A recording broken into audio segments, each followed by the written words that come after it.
Hello, my name is Matt, and I'm just some guy on the internet. Today we're going to talk about villains, evil villains, and how I myself write them. So, villains are just characters, just like a protagonist. Both need depth, they need personality, they need their own mannerisms, and most importantly, to me at least, they need values. They are real, fictional people that have goals and they want to accomplish those goals. They want resolution to the problems in their life, and they see the protagonist as an actual or a metaphorical obstacle in the way of them accomplishing their goals. The most important thing for all characters, in my opinion, is values. The values will determine the character's worldview, it will determine how they act, how they interact with other people, it will determine what types of things their goals might be, all of that. Values are what make a character unique and separate from other characters, in addition to like their regular behavior and mannerisms and those kinds of things. Values are what really set a character apart from another character. Now, typically, villains have a warped value system, and that is the reason, the motivation behind why they're doing what they're doing. Just a note before we go too much further, keep in mind villains can be infinitely varied, so the stuff I'm talking about here is fairly basic. It's not meant to include all villains everywhere for every story ever written.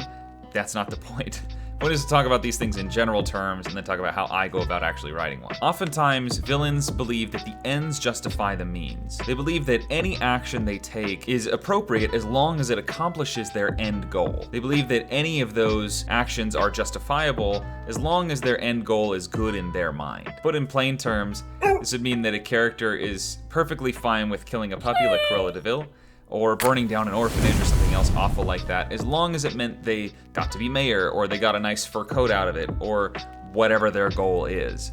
Any action is appropriate as long as it helps them accomplish their goal. Understanding a villain's warped value system will help you immensely in the writing process. If you don't understand their values, you will find yourself constantly running into problems when writing scenes for this character or understanding their motivations for what they're doing.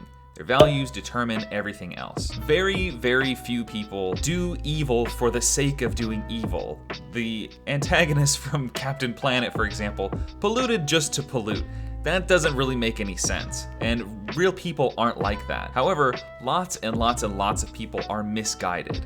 A lot of people believe they're doing right, when in reality they're doing wrong. And that can be the case for your villain as well. You can make a character who believes that they're doing all the right things, but their value system is so skewed that they can't discern right from wrong. Another aspect of good villains is they need to present a real and credible threat to the protagonist. One of the reasons that people gave Captain Marvel so much heat is because the final fight with her supervisor, whatever the guy's name is, was so quickly done with because she was so much more powerful than he was. He was no real threat at any point in the story, and so he didn't come off as a real legitimate villain. And say what you want about the rest of the movie, whether you liked it or disliked it, the writing as far as the villain goes was fairly thin, as it is with a lot of Marvel stories. You look at how Iron Man's villains are often just inverses of Iron Man, at least in Iron Man 1. You know, Captain America, Winter Soldier, is just evil Captain America. ProZD has a great video on this, it's very funny. If your villain does not present a real and credible threat to your protagonists, what are they doing in the story? That's the whole role of a villain, is to be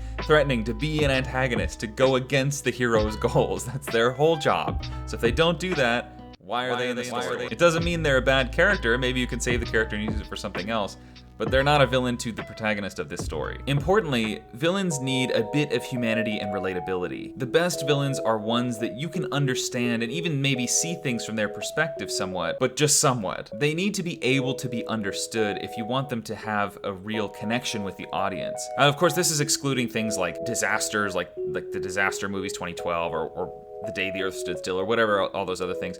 Or if your alien is something incomprehensible, like Alien from the movie Alien, or something like that. I'm not talking about those kinds of villains. That's a whole different category that we're not talking about in this video because it would end up being 4 hours long. But your villains need to be able to be understood, so that way when they make an argument or they give a monologue or the audience is reading or experiencing your story, they can say, well, yeah, I get this character. That actually does kind of make sense.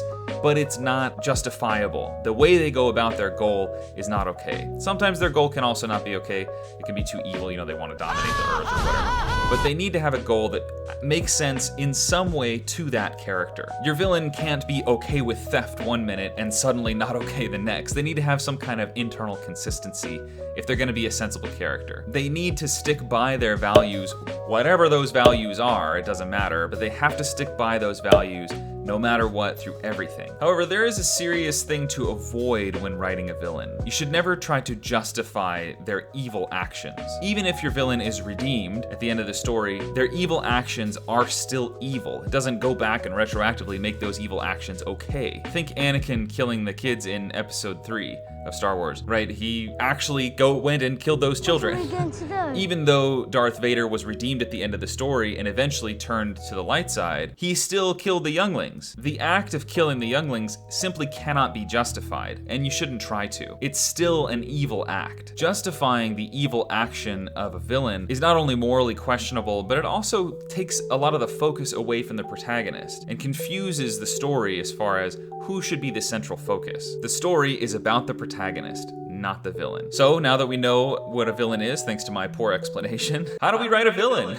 First and foremost, villains are just characters just like the protagonist. Usually for me, I sit down and if I want to write a really good villain, I write out a hero. So first I figure out the character's values, and then I let those values determine how that character would behave and interact with other people, how it would influence their current actions. Then I usually try to work backwards from there and say, okay, what life experiences would this character have had that would have led them to having these worldviews? And I'll come up with a few important memories that they have that shape who they are today, just like you have memories that shape who you are today. Again, I just write out a protagonist and I go through all of the same steps that I do for every other type of character creation.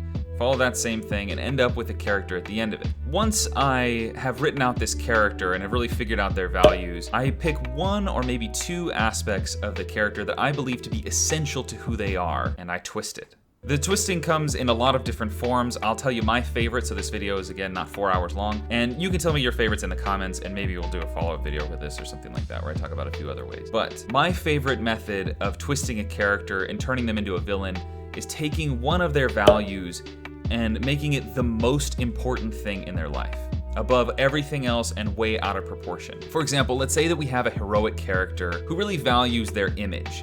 They like to be liked, they like to be personable and friendly, they like to have people give them compliments for the good things that they do. They like to be recognized for their talents, their skills, and maybe even their good looks. There's nothing wrong with that, even if it is maybe a little bit self-involved. A lot of us can relate to that position. Everyone wants to be liked. But so far up to this point, the character keeps these things well balanced with the other values in their life. Now, to make this character into a villain, we simply turn the intensity up to 11. Instead of simply enjoying compliments from other people, this character must have those compliments. Instead of appreciating congratulations on a job well done, they now seek out and manipulate conversations to get people to compliment them. Instead of the occasional bout of vanity, they are now obsessed with their image and they will do anything to look good, including stepping on the backs of their friends to get there. They'll manipulate other people, they'll put other people down around them to make themselves look better. They'll turn their friends against each other in order to look good. If there's magic in the universe, they'll use it to manipulate the people around them and to extract that worship that they really feel that they deserve. They'll use this magic to control the hearts and minds of everyone around them and try to get that admiration that they feel they really need to have in order to continue existing. One of the reasons that this works is that at its core, we all feel a desire to be liked, but this character has that out of proportion. They desperately want that, and so they're willing to do anything to get it. I'm sure everyone knows someone who has a little bit of that narcissism, but in a villain, that narcissism is cranked up as high as it can go. Now, this is a fairly basic character profile, but you can see how this can apply to any value. You can take pretty much any of the core essential values for a character and turn up the intensity, just make them obsessed with that value, and you will have a villain as a result. It takes a little bit of work to get in the mindset of thinking this way, but once you do, you can really reliably put out really interesting and engaging villains. Well, I think I've yammered on enough for one video, and plus I didn't want this to be 20 minutes long, so I'll end it here. If you enjoyed this video or you found it helpful, please like and subscribe. I really appreciate you watching this video, And if you'd like to see any of my writing tips or whatever in action, you can check us out on the Baggage Claim D&D channel, linked in the description, and I'll see you in the next video.